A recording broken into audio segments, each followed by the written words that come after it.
welcome to the show. I'm your host, Jacalyn Yvonne, and this is Talk About. Now, joining me today are two really exciting guests, George and Linda Livingston, and they are both celebrity photographers, and also Linda's an actress. Welcome both. Now, I want to start with the photography aspect of it because I know you both do celebrity photography. So how did you get started in that, and who got started first? From my point of view, I had the camera. I took him to LA.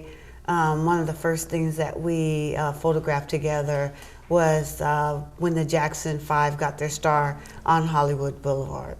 Mm-hmm. And I took a few really nice photos. And then after that, we kind of put everything on his shoulders and, got him the camera and he took off. So back then you were just like in the crowd snapping pictures, and so I guess you kind of got the bug and the excitement of being able to capture celebrities like that. So now how long have you been doing this? Close about 30 years. About 30 years now. Yeah. Wow. And so during this, so did you start out kind of like, which is kind of a bad word now when they talk about paparazzi, but did you kind of go, that's where a lot of people got their big starts, following the stars and things like that. But it wasn't to the degree of going into areas that we didn't supposed to go into, but if the door was open, right. It wasn't the stalking aspect. Right. We would go to events, and like one night we waited until 2 o'clock in the morning for Stevie Wonder to come out of Ladone's restaurant. And we got photos with him, and when you go to different events and just wait. They would come to the event, you'd get a few photos. You'd wait through the event and wait for them to come out. Wow, that's something. So, but through the years, you've actually developed a great reputation now. So probably people know you and they welcome you at this point in time. To a degree. I've been very fortunate to, like my wife said, to go to these events and to maintain or obtain a relationship with various celebrities as well as companies and all. What I had done, it not only just by going down to Hollywood, we worked together at the Oakland Coliseum. Working at the Oakland Coliseum, we would go backstage and we would photograph the different artists, such as like Stevie Nicks with Fleetwood Mac, or Dr. J when he was with the 76ers. And we would just take pictures with them. And then later on, I was showing a person at the Post newspaper a lot of the images that I had captured. And he said, well, why don't you start taking pictures of them and do some writing about that experience? So I started doing that, and next thing you know, that encompassed me to be involved in to be with the column, to have to share the column with the writer. And so the editor of the Post, Gail Berkeley, said, hey, George, would you like to go to the Grammys? I said, yeah. Okay. He said, okay, we'll see if we can get you down to the Grammys. So I went to the Grammys, and I was photographing, a lot of the leading artists in there. Right. And then the next year it was the American Music Awards, so I went down to that. And then I said, well, let me see if I can get my wife as a partner with me to come down. So she was able to come. So you guys became that team. Yeah, exactly. I did the writing, he did the photos. And the Great. NAACP Image Awards, I photographed the very first Soul Train. Soul Train, wow. And it was just an array. You go to the website and you'll see. Right, and I have, and I've seen a number of A-list stars on there. And so why don't you name some of the stars that you've actually captured? Okay, from Sidney Poitier, Jane Fonda, Ashford and Simpson, B.B. King, Bobby Blue Bland, James Brown, who I'm a big fan of, and I was a friend of his. It just goes on and on. Michael Jackson. Yeah. I think I saw LaToya. Did I see a picture of LaToya? Young Janet. Lisa Ray, who has her new show on now. Yeah. So many, and the thing about it, it was just a joy of.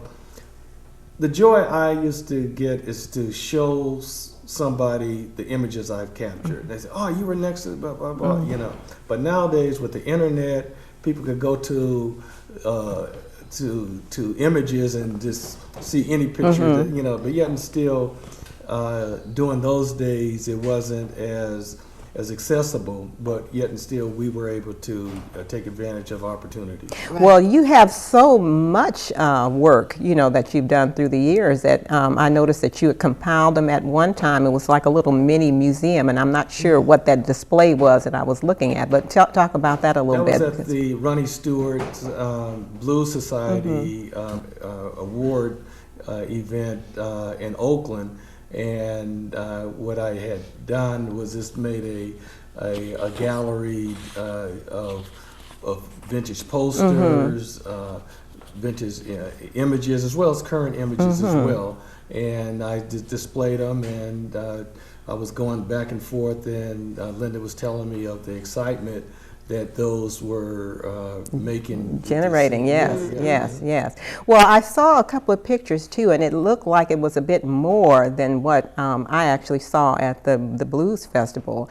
I mean, there was just an array of photographs and displays, and I thought it was someplace else. That I was Noble, maybe. Maybe so. Yes. He did a display there. Okay, because it was just enormous. To me, it looked like a mini museum in itself. It was a combination of that one. At the Barnes and Noble, about a couple of years ago, I was there, and the community relations person, I saw her walking around. I didn't know what her position was, and I inquired of what her position was, and I told her what I did, and so she started writing notes down. So she says, what would be really good is we can display your works here and have a gathering here.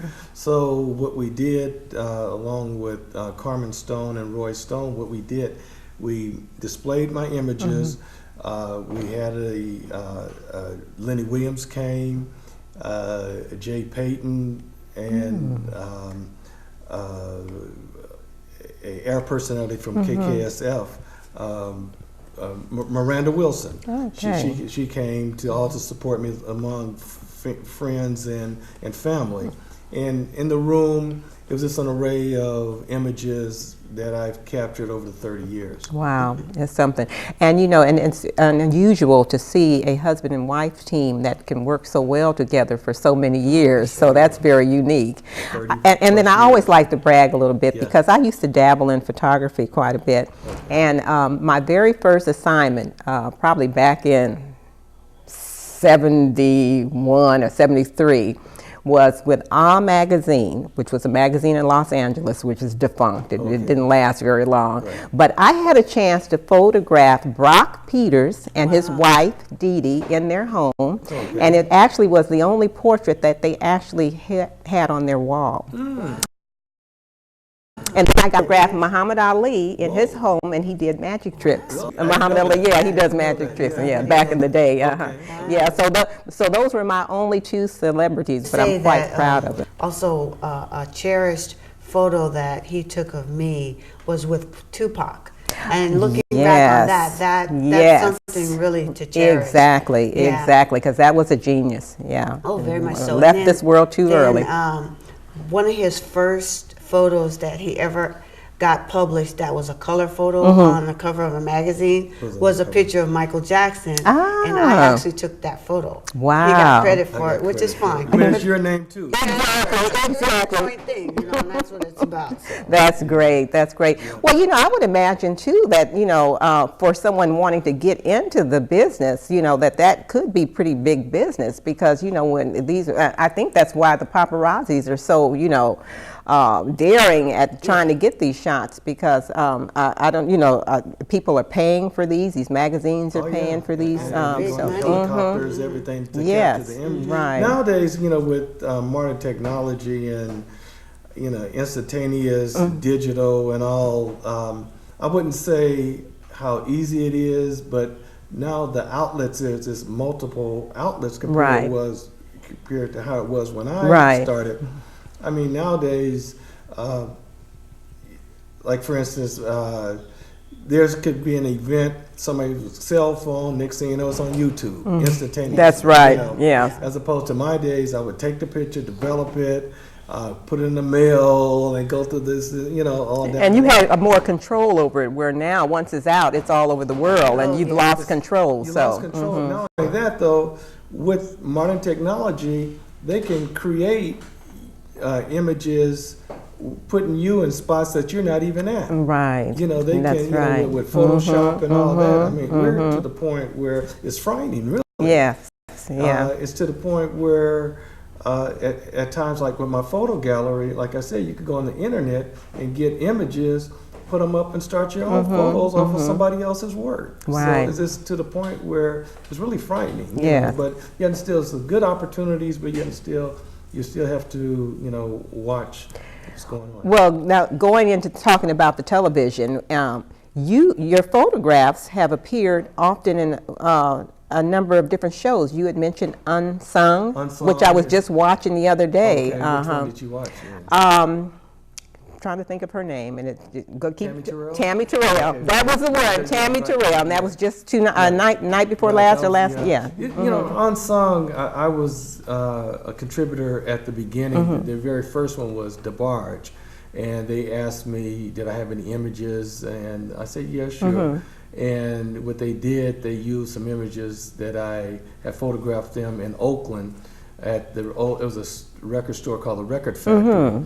And the way it came across on the report was that they showed these kids in line, and it was a rainy day and everything, but they referenced it to the Tower Records in Hollywood.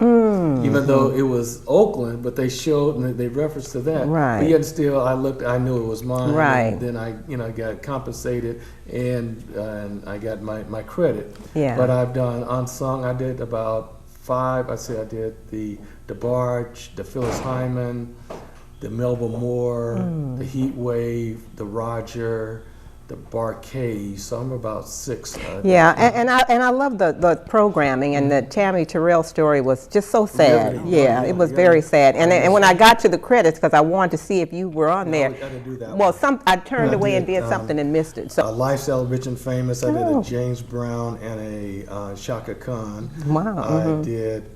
She was just on American Idol. I did.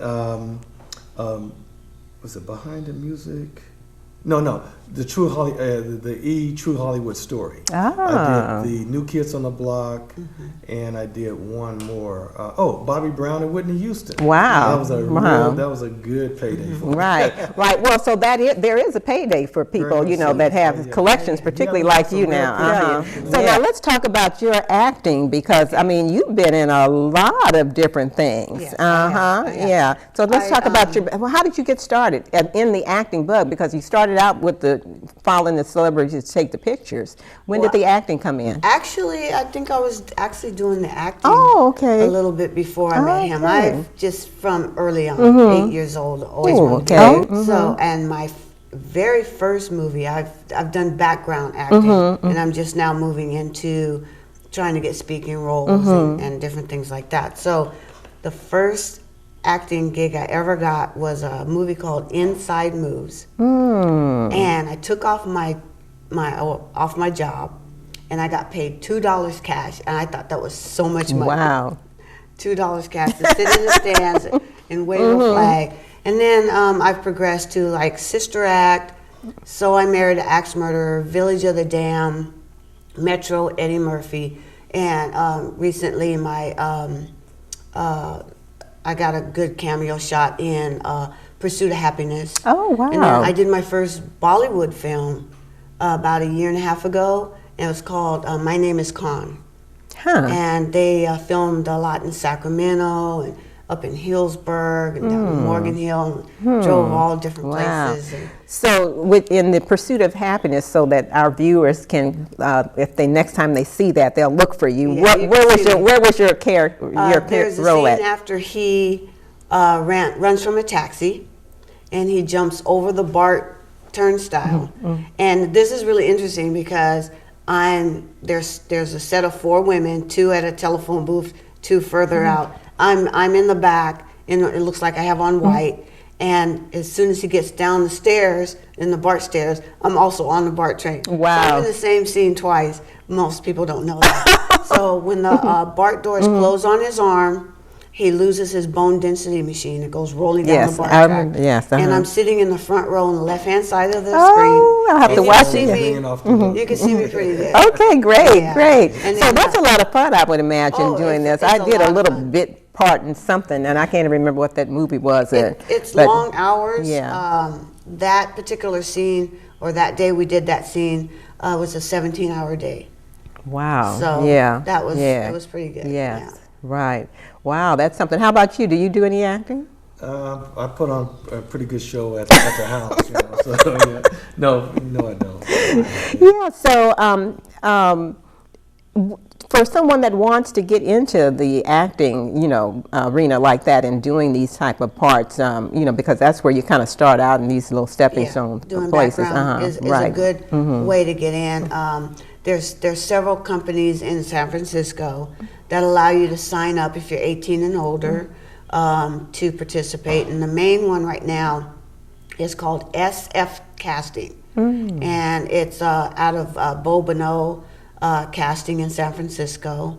I'll give the address. It's 84. Well, no, let's not give the address. Yeah, Okay, yeah, we don't give the address. On the web, you could sign up for it, and it's they send you emails, and you can submit as many things that you want. Right. So I've done a lot of submitting. I got picked up on a show that was recently, it aired the last month, and it was on the ID channel, which stands for Investigative Discovery, and it was Cuff Me If You Can, and the episode name was Drug Deal Gone Bad. Right, yeah, And I that's a played new the- one, yes. The villain's mom. Oh, wow. So, yeah, So they recreate on that particular it's a programming? reenactment Okay. of the crimes, and this particular, my son, was on the lam for like 20 years. Oh, my And they goodness. finally caught up with him. Wow, I'll have to look for that one. Yeah. Yeah, that's interesting. I definitely have to look for that one, yeah. So what's your desire or hope for the future as far as the acting, Well, where do you want to go with that? I'm currently, like I said, I'm trying to submit to more roles that are paid, not infomercials, but industrial, commercials, and I'll do as much background as I can. I'm trying to graduate to speaking parts and anything I can get hired for. I also play drums and Oh, my percussion. goodness, wow. So Oh, my goodness. I currently perform once a month at the Pittsburgh Yacht Club, and it's a jazz kind of classical music set. Wow. It's a dinner concert type of thing, and I'm writing, trying to complete my first novel. So I'm like 3/3 of the way through with that, which I have been for a couple of years. And then That's all right. I've written- 3/3 is closer than it ever was. I'm close to finishing, and in the past I've written a couple of scripts for major TV shows. Oh. Well, one of the challenges in writing scripts and things like that is getting an agent. And in both projects, I actually got an agent. On the first project, it was for a TV series everybody may remember is Starsky and Hutch. Yes. Years ago, and I got an agent, but by the time I got her to represent me, the show got canceled. And then my next project was years later for Walker, Texas Ranger, and I got an agent for that, and they sent it in, and it just didn't get picked up. Right, But, right. It's a well, process. and it is a process that you have to constantly pursue. Exactly. You have to constantly pursue. So now, and particularly as for acting and actors, how do you feel? As far as the representation now in Hollywood. I mean, we're seeing a lot of actors, but a lot of times you see the same people over and over and over. For instance, if we didn't have Tyler Perry out there right now, a lot of people wouldn't be working. Right, that's true. So That's true. what's your opinion on that? Well, Hollywood is pretty saturated, and I think that's one of the biggest challenges. And you have to, for myself, for instance, here in San Francisco, it's even more challenging. It's been a challenge for me, for instance, just to get an agent to represent me so that I can get bigger gigs. And I'm sure down in LA, they're always looking for new faces. So even if you get a foot in the door, then you're there, Right. and they want somebody fresh. That's right. So I think that's why you see don't see a lot of the same people all the time. It's always new people coming in. Right. So what would you recommend for someone, and I kind of asked about getting the bit part roles, but, should they move to Hollywood or, If you want to work in Hollywood, you got to move to Hollywood. And because a lot of agents won't pick you up from what I understand. If you're living in San Francisco, they're not going to call you to LA because you may not be able to make it in time. Or they'll call you that morning, say, can you be in the studio at 2 o'clock? Well, if you're, you know, got a job and you're in San Francisco, chances are you may not be able to make it. And then if they have to call back, then, you know, how are you going to juggle your time? You have to stay in LA for a couple of days. You don't know if you're going to get a call back. So you have to drive back down there. There's a lot of issues. They just don't want to deal with that. So they just won't call. Do we have a lot of productions up here in San Francisco? I know there's a lot of commercial productions, but what about there's a features? lot less. A lot of what I see are different shows that are staged in San Francisco, but they're not really filmed here. You know, like that's, well, just like what you were saying. Yeah, there's several, and you'll see them highlight different San Francisco locations, but they're not actually here. Okay, right. Yeah. So as far as the photography, you know, because I would think that type of celebrity photography, like you say, you'd have to stay out to wait for them to come out the club or catch them going in, and even at the award shows, you know, these night functions and things like that. So where do you feel that you'll be going with that in the future? You know, because I mean, after a while, you get a bit mature, and you know that nightlife. I'm not a nightlife. Basically, I'm not out there to the degree that I had been.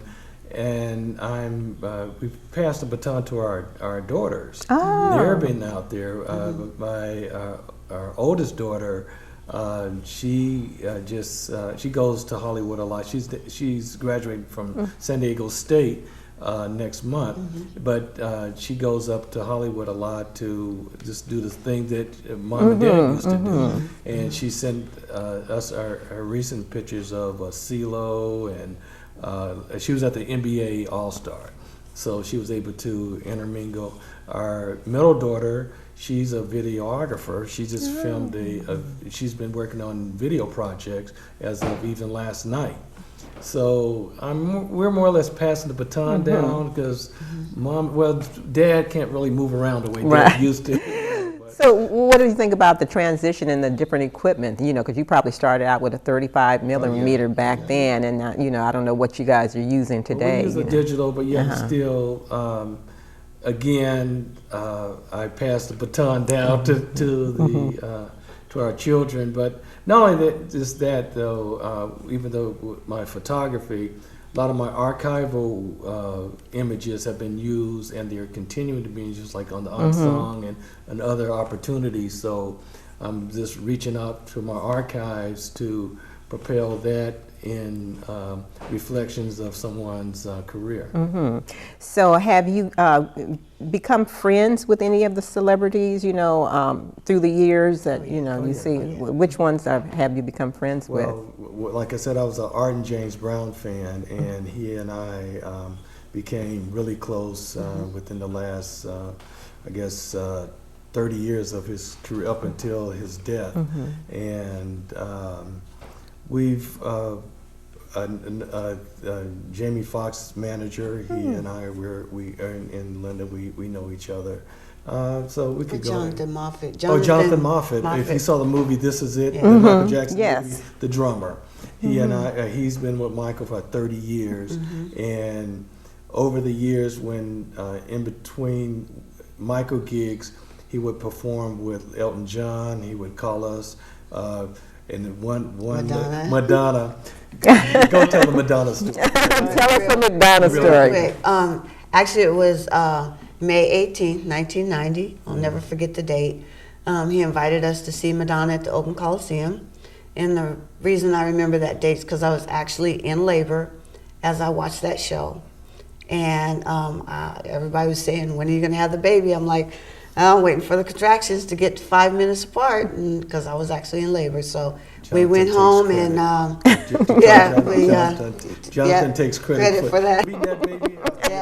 Went home and went to the hospital you know, and had her the next day. Isn't that So if you That's see something? my the middle movie, child. This Is It. Wow. You see the Yeah. drummer. He's family, Yeah. you know. Oh, Matter of fact, wow. we were just Yeah. with them about a month ago up at Cache Creek. He's with Cameo right now. Okay. So, and because over the years he's been like to Elton John, Madonna, and whatever. Whenever he comes Right. through, you know, we get together. And at one time, just before the This Is It, he gave us a call. We were down in Los Angeles. He said, "George, I got the call." And he need not to tell me that the Michael people called him to do the tour. And then the inevitable happened Wow. June the 25th, and that just Yeah, terrible. really Yeah. had to say, Yeah. yeah. What a loss, yeah. Yeah. So I think we only have maybe about 3 minutes left. So if someone's interested in taking a look at your collection, getting more information about your collection, how would they contact you? Just Google Livingston Entertainment, followed by 925-754-4155 on Google, and you'll just see an array of my images and her. So what would you like to just say before we kind of close out, if you'd like to give a word or two to young people that want to get into career? Well, like anything, you pursue and just be diligent in your pursuit. Don't give up. Right. I mean, don't give up. And it's a lot of times you can be beat down, but don't get beat out. Right. Exactly. And don't get discouraged Don't because get discouraged, yeah. you know, it's an up and down. Right. You know, it doesn't all happen at once. You know, you could have several different heights and then you have a lot of lows. You can't give up. You know, don't set goals that are not achievable, and don't set a goal that you're going to give up if you don't reach that goal by a certain age or something, because it may not happen for you. Right, So you right. just got to keep going. And you have to be persistent You for have to. acting and for anything, really, if you want to be successful you at want. it. Exactly. And as far as training, did you guys have any formal training in the photography through the years? In my case with my photography, I was published first, and then I went to school afterwards. So Oh, I did okay. it the other way around. Wow, great, And yes. it was a thing to go back to get my craft more into zone. Yes, yes. But you have Well, to do that. Yeah. right. With acting, I studied under several teachers, Oh, and I okay. still study. And you still, yes, Yeah. Well, just like with me with the production and the filmmaking and whatnot, I'm constantly learning and growing, and we all do. So, It's a transition exactly, constantly. exactly.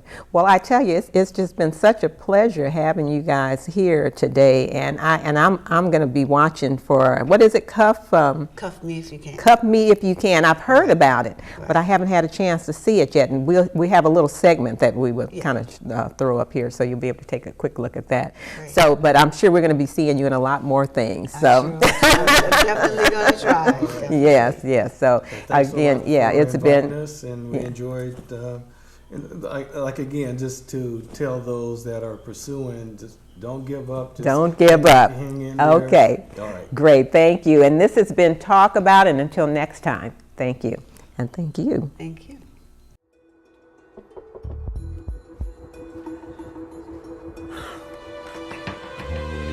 Hey, mother.